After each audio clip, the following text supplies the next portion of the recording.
Welcome back, design junkies, to Mechanical Engineering Made Simple.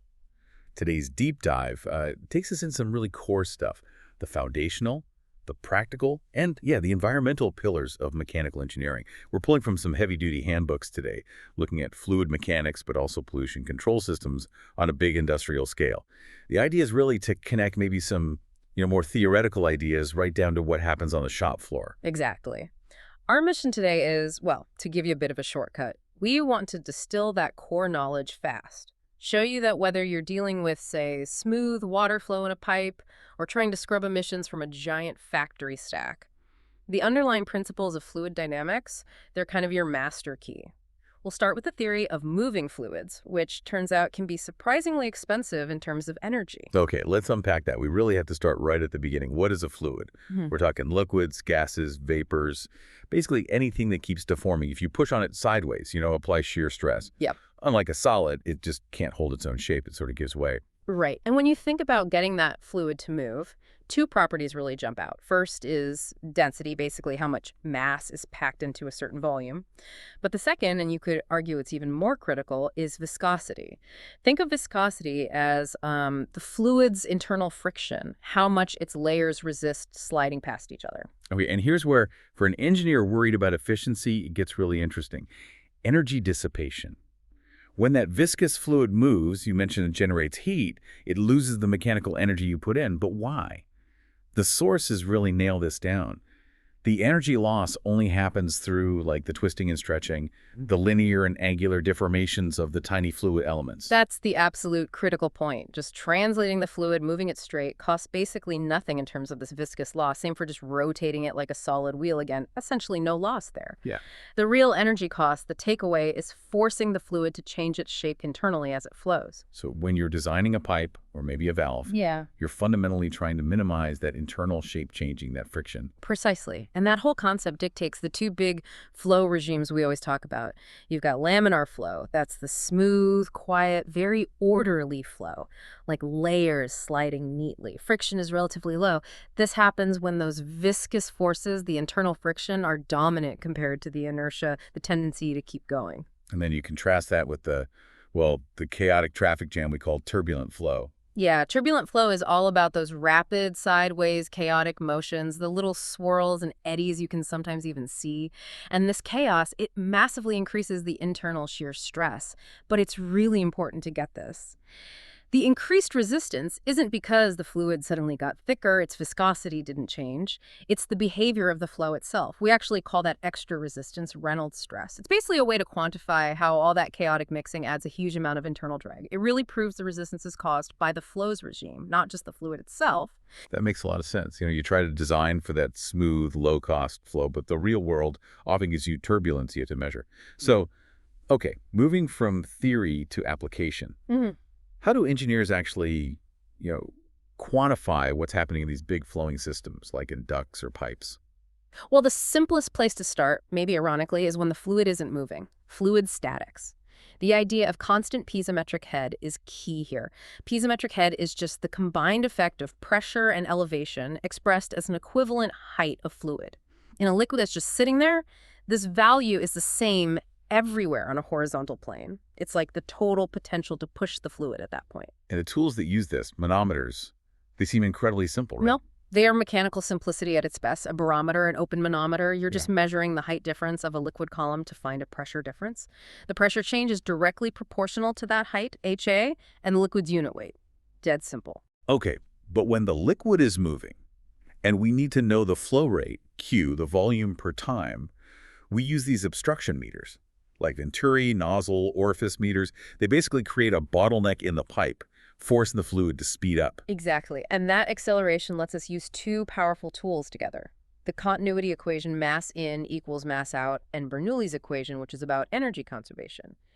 By measuring how much the pressure drops across that bottleneck, we can calculate the flow rate. The sources show that the flow rate, Q, ends up being proportional to the square root of that change in piezometric head, delta H, but then it's multiplied by this thing called a flow coefficient, K. Hold on. If the whole calculation relies on this K factor, and you're saying K depends on the meter type, the size ratio of the obstruction to the pipe, and the Reynolds number, which itself changes with flow rate, how accurate or practical are these things in the field then?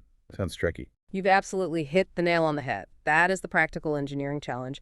Figuring out the correct, precise value for K for your specific conditions, that's where the uncertainty lies. In theory, they're elegant. In practice, that K needs really careful calibration, often across the whole range you expect to operate in. So, yeah, they're great for steady, predictable flows, but they can be a real headache to use accurately in systems where the flow rate is jumping around a lot, unless you really, really know your conditions. It's that classic trade-off. Operational simplicity versus calibration complexity. Okay, so we've seen the challenges of just measuring flow in a nice clean pipe. But what happens when that fluid, maybe it's air or flue gas, is full of stuff we don't want when we need to clean it up? Let's pivot now to the environmental side of mechanical engineering. Starting with air pollution from big stationary sources like industrial boilers, what are the main things we're trying to control? Yeah, the big targets are what the regulators call the criteria pollutants. These are the major atmospheric bad guys, things like carbon monoxide, CO, nitrogen dioxide, NO2, ozone, particulate matter, especially fine stuff, PM10, sulfur dioxide, SO2, and lead. And then beyond those, you've got hazardous air pollutants. HAP is often lower volume, but potentially much more toxic. Well, let's focus in on NOx, the oxides of nitrogen, because our sources say they're a direct result of the combustion process itself. Why do engineers bother splitting NOx formation into three types: thermal, fuel, and prompt NOx? Does knowing which is which actually change how you design the equipment? Oh, absolutely. It's critical because the formation mechanism tells you the best prevention strategy. Let's break them down. First, thermal NOx. This one is all about temperature. It happens when nitrogen and oxygen from the air react because the flame is just too hot, typically above, say, 2,800 degrees Fahrenheit. Cool the flame down, you reduce thermal NOx. Second, fuel NOx. This comes from nitrogen that's chemically bound within the fuel itself. Coal is a big source of this. Temperature control won't stop this one. You have to control how much oxygen gets to the fuel particles as they burn. And third, prompt NOx. Smaller contributor usually forms very quickly right at the flame front, involving hydrocarbon radicals. Okay, that distinction is really key then, since thermal NOx needs high heat and fuel NOx needs readily available oxygen. The engineer's first line of defense, the low-NOx burner, or LNB, it has to tackle both heat and oxygen, right? How does it do that mechanically? LNBs are clever. They use fluid dynamics to achieve what's called staged combustion. Instead of just blasting fuel and air together for a rapid, hot explosion, they sort of cook the fuel in stages. They carefully control the mixing patterns to reduce two critical things in the initial burn zone, the devolatilization zone. It sounds like cooking a steak slowly in stages, maybe searing it later, instead of just scorching the outside right away. That's a perfect analogy, yeah. First stage, they limit the oxygen, so the nitrogen in the fuel doesn't easily form NOx. Second, by controlling that mixing, they lower the peak flame temperature, which prevents the nitrogen and oxygen in the air from reacting to form thermal NOx. This staged approach, these LMBs, they typically get you pretty significant reductions, maybe 40 to 65% in many boiler applications. And if that, say, 65% reduction still isn't enough to meet the regulations, then you have to go after the NOx after it's already formed. That's right. You then contrast the LNB, which is a prevention method built into the burner, with something like selective catalytic reduction, or SCR. That's the cure, applied after combustion. SCR involves injecting a chemical, usually ammonia, into the flue gas. Then that gas mix passes over an expensive catalyst bed. SCR can be incredibly effective, knocking out over 90% of the NOx.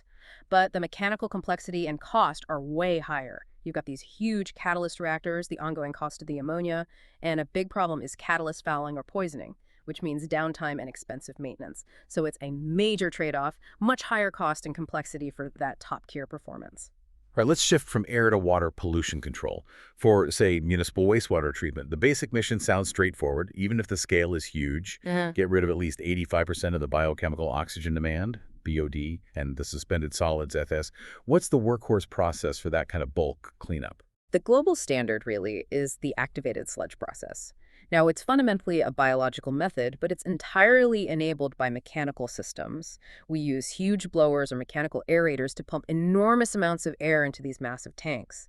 This feeds oxygen to large colonies of microorganisms. Those microbes then aerobically break down the organic waste, that's the BOD removal. And a key mechanical aspect is just the sheer scale managing flow through aeration basins that can cover acres and handling water that's thick with suspended solids, the sludge. So that municipal approach is really about bulk organic removal. But industrial wastewater can be very different, right? Often specific chemicals, maybe heavy metals. How do the specialized, maybe more high-tech methods for industrial cleanup contrast with that municipal approach? Yeah, industrial streams often need a different goal. You might need to concentrate a specific contaminant for safe disposal, or maybe even recover it, not just biologically degrade it. Two really powerful techniques stand out. First is activated carbon adsorption, usually granular activated carbon, or GACE. You pass water through big filters filled with carbon particles. Organic chemicals physically stick, adsorb onto the incredibly large internal surface area of this carbon.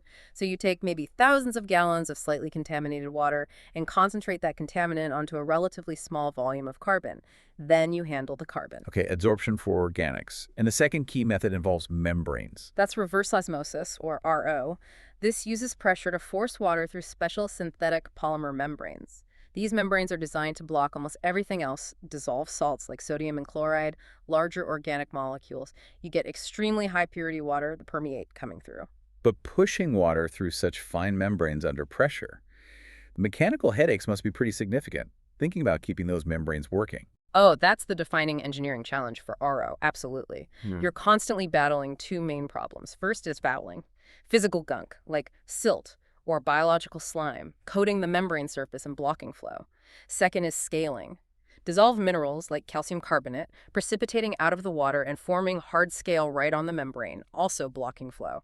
Both fouling and scaling kill your efficiency and require regular, often harsh, chemical cleaning cycles.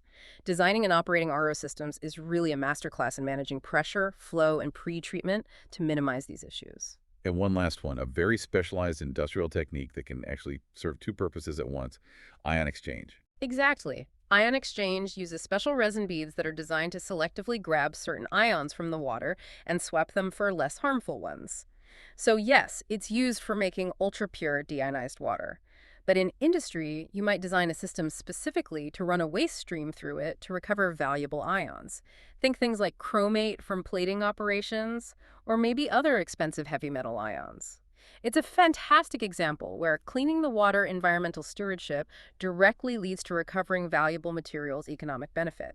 It shows cleanup doesn't always have to be just a cost. Hashtag tag outro. Wow, that was quite a journey. We went from the really fundamental physics of fluid flow, realizing resistance is all about that internal twisting and stretching, to the very practical challenge of measuring flow with meters, where accuracy hinges on that tricky calibrated K factor. Then we jumped into environmental systems, optimizing flow patterns in low-NOx burners for cleaner air, and battling fouling and scaling in high-tech RO systems for clean water. And what's really fascinating, I think, is how those core mechanical engineering principles, fluid dynamics, heat transfer, mass transfer, they're the common language underneath it all. Whether you're calculating drag on a wing, figuring out combustion staging in an LMB, or managing pressure and flow across a membrane, it all comes back to mastering how fluids behave. Okay, and here's a final thought for you, our listeners, to maybe mull over something that touches on the complexity we just discussed. The fate of some pollutants can be, well, counterintuitive. Take nitrous oxide, N2O. It's a potent greenhouse gas. It's known to come from specific industrial processes like making adipic acid for nylon. But interestingly, it can also be produced unintentionally by some low-temperature combustion systems, like certain types of fluidized bed combustors that were actually designed to be cleaner in other ways, a potential unintended consequence. Yeah, and building on that complexity, think about those no-oxide control costs we touched on. They range hugely, right? From maybe 130 per ton removed using simple operational tweaks, up to over 1,200 per ton for some complex post-combustion systems like SCR.